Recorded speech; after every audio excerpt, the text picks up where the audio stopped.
This is a video to demonstrate the CAT S61 phone thermal camera resolution and details, and you see here a very blurry picture because I turned the light off. So this is an almost total dark. The only light I have on my face is from the camera screen.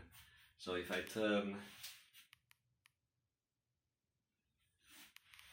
away from the mirror, which reflects my my screen, so I need to see where I'm pressing the buttons, this would be kind of a total dark.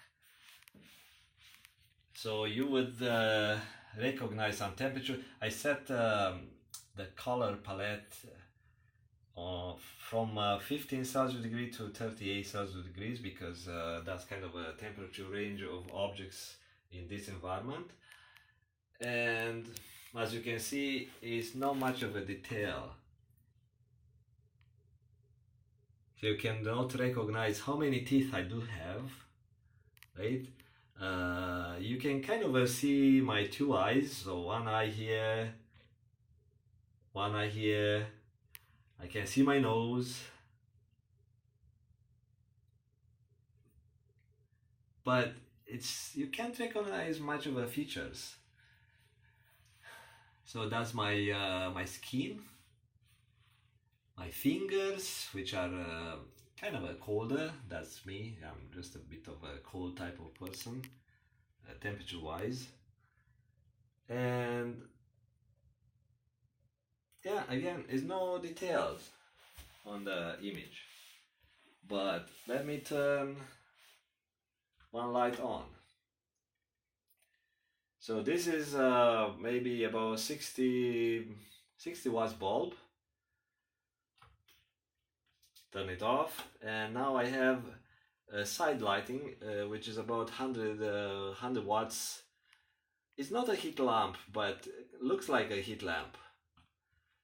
So it gives you a better picture clarity. So that's the trick the FLIR used to give you an idea of what I'm looking at when you compare to the regular infrared camera. So regular infrared cameras that does not have this feature, the MSX feature or whatever you call it, where they combine the visible light to the infrared light camera,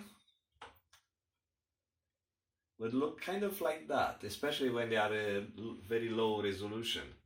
So you won't see much in the picture. I mean, you can recognize a person, but what I'm saying, yesterday I went to record something in the dark, and I did record some people paving a road, and of course I could see the road, I could see the hot pavement, I could see the machinery. I could recognize some picture, and there was a pedestrian walking his dog on the road, and it was kind of dark. I could see his shape. So when I turn the camera on, so you can actually turn the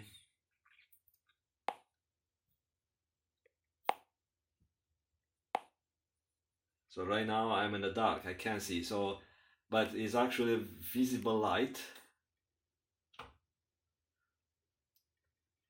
right? So when I turn that feature off, I could not see that person, but once I turn the infrared on, I could see the dog, but the dog was kind of a blob of light, so it was not a shape of a dog because it was in a distance. Probably if I were to look at the dog close enough, I would recognize, yes, that's a little animal.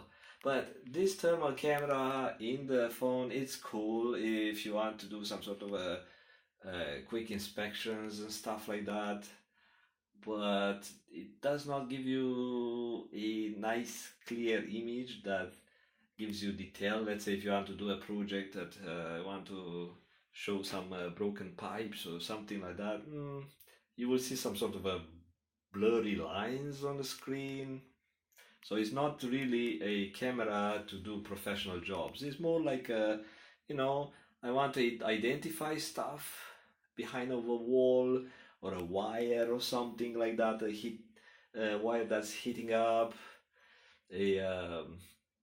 I don't think you can really find your pet in a garden the way they describe. I mean, you might if it's close enough, but if it's far, forget about that. I did experiment it with far away located animals in the dark. You can't see much. Like I did look at birds. No, you may see something, some sort of a dot around, but this is not designed for such a purpose. So it's a kind of a toy, a good to have toy.